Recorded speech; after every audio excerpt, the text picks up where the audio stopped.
गद्य का दूसरा अध्याय बाजार दर्शन, जिसके लेखक हैं ज्ञानेंद्र कुमार। हम सबसे पहले ज्ञानेंद्र कुमार का जीवन परिचय जान लेते हैं। इसके बाद पाठ से संबंधित पृष्ठभूमि समझते हैं। ज्ञानेंद्र कुमार का जन्म 1905 अलीगढ़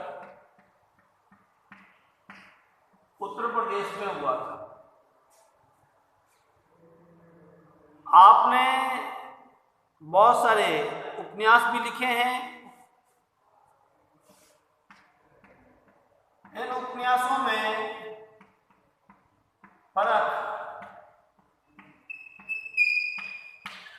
परख है, सुनीता है, अनाम स्वामी,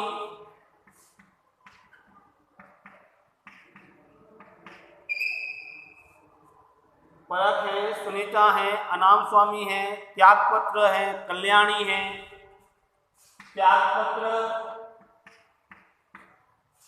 कल्याणी आदि। आपने कहानी संग्रह भी लिखे हैं, कुछ कहानी संग्रह भी हैं आपके।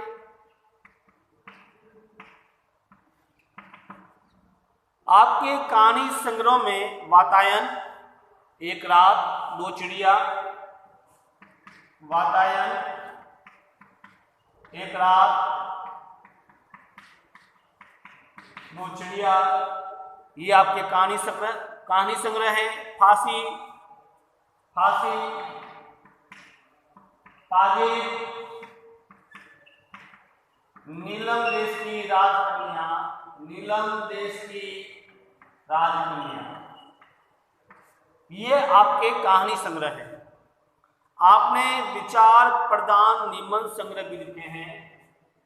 आपने विचार प्रदान निबंध संग्रह भी लिखे हैं।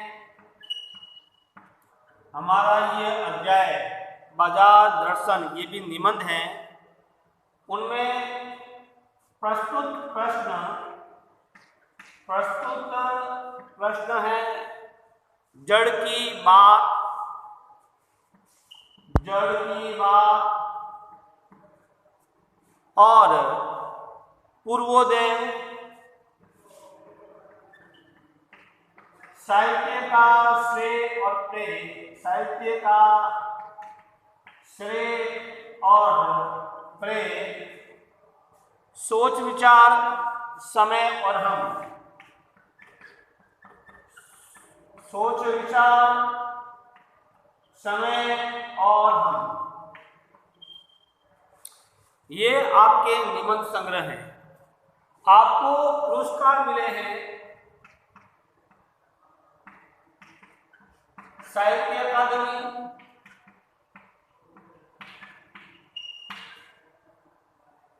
साहित्य अकादमी पुरस्कार मिला है आपको, भारत भारती सम्मान, पद्म भूषण, भारत भारती सम्मान और पद्म भूषण, ये आपको पुरस्कार मिले हैं।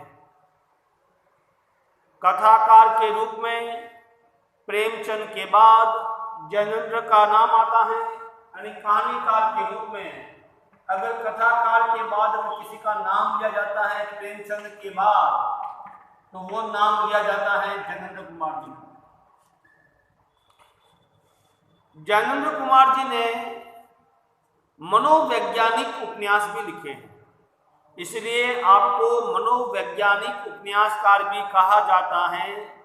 और मनोवैज्ञानिक उपन्यास में परख, सुनीता, त्यागपत्र, आपके मनोवैज्ञानिक जो उपन्यास हैं परख, सुनीता और त्यागपत्र, ये आपके मनोवैज्ञानिक उपन्यास हैं।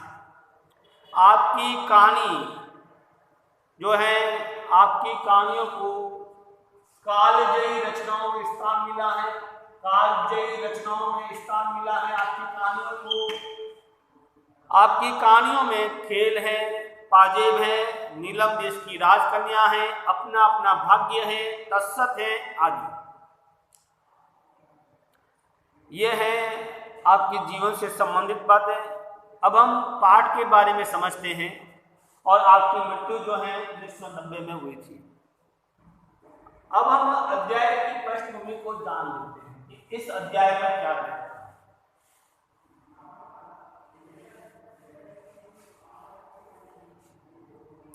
देखिए, जैसे नाम से स्पष्ट है, बाजार दर्शन, बाजार को देखो, बाजार के दर्शन करना, यह जैनेन्द्र कुमार जी का निबंध है। ये जैनेन्द्र कुमार जी का निबंध है। ये निबंध, इस निबंध में विचारों और साहित्य का संगम है। इस निबंध में वैचारिकता है व साहित्य का संयोग, सुंदर समन्वय दिखाई देता है। देखिए, हिंदी में 1.5 दशक पहले, हिंदी में 1.5 दशक पहले उपभोक्तावाद की बात होती थी। ये उपभोक्तावाद क्या है एवं बाजारवाद पर व्यापक चर्चा हुई है। और जैनेन्द्र कुमार ने उस समय ये लिखा था और ये बात आज सत्य सिद्ध होती है। जैनेन्द्र कुमार ने इस निबंध में अपने परिचितों व मित्रों से जुड़े अनुभव साझा किए हैं। इस निबंध में जैनेन्द्र कुमार ने अपने जो मिलने वाले हैं मित्रों से जुड़े अनुभव साझा किए हैं। जो लोग बाजार जाते थे उनका अनुभव कैसा रहा है, उनसे वार्तालाप करके उनके विचार जो है वो साझा किए हैं। क्योंकि बाजार की जादुई ताकत, देखिए, बाजार की जादुई ताकत हमें गुलाम बना देती है।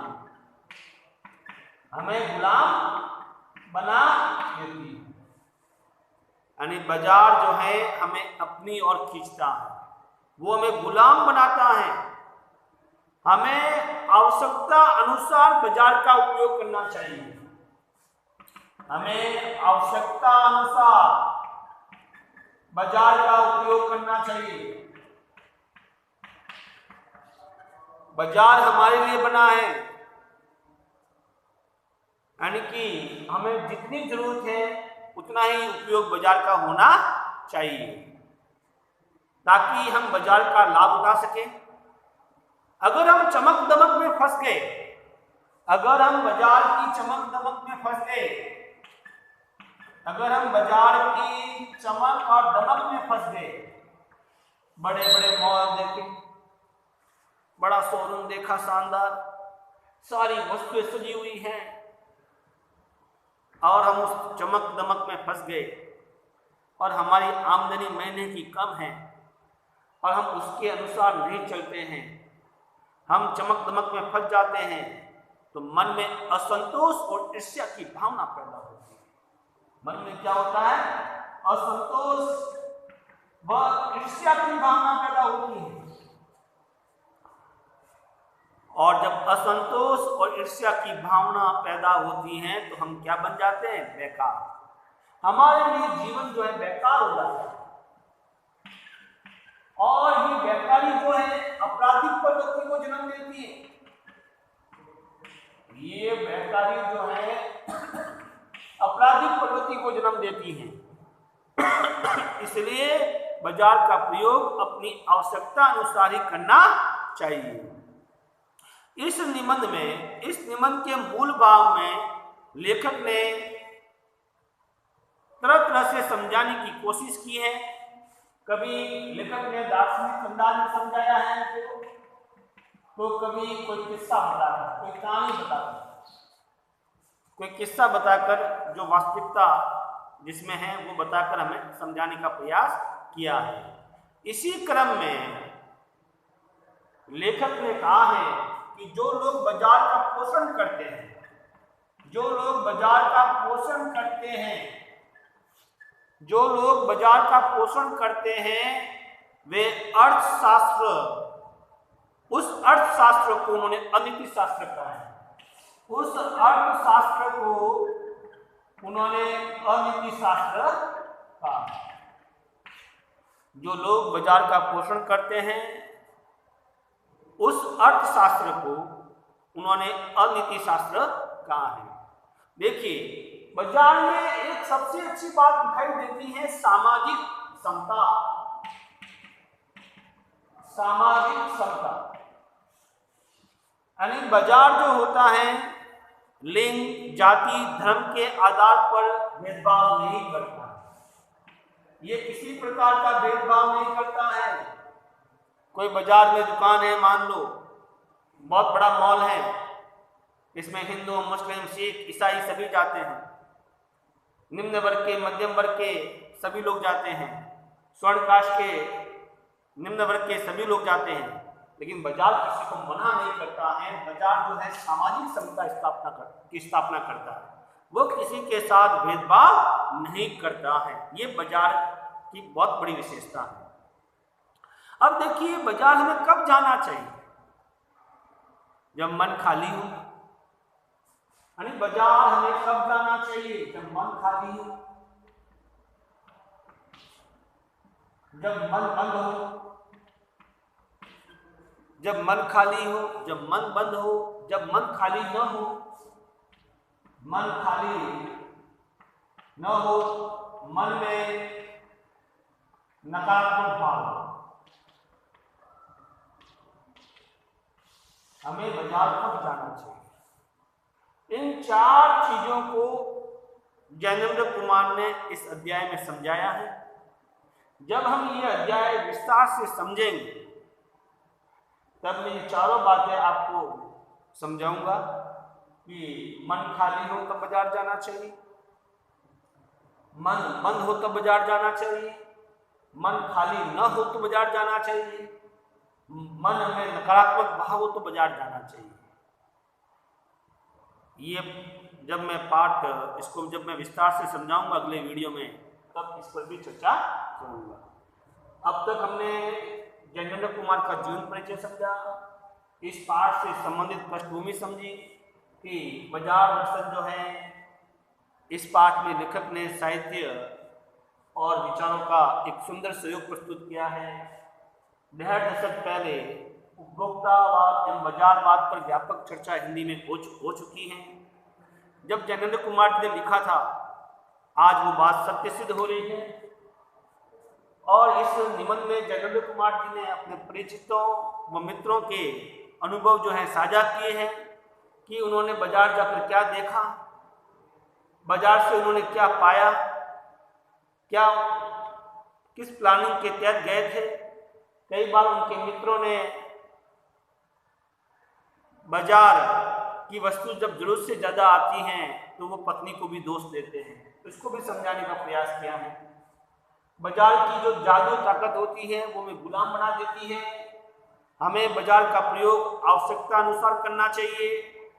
और जो इंसान बाजार की चमक दमक में फंस जाता है, उसमें असंतोष व ईर्ष्या की भावना होती है। जब असंतोष और ईर्ष्या की भावना होती है तो वो मनुष्य बेकार हो जाता है। जब वो बेकार हो जाता है तो वो अपराधी प्रवृत्ति को बढ़ावा देता है। बाजार के पोषण को जो पोषण करते हैं, ऐसे अर्थशास्त्र को उन्होंने अनीति शास्त्र कहा है।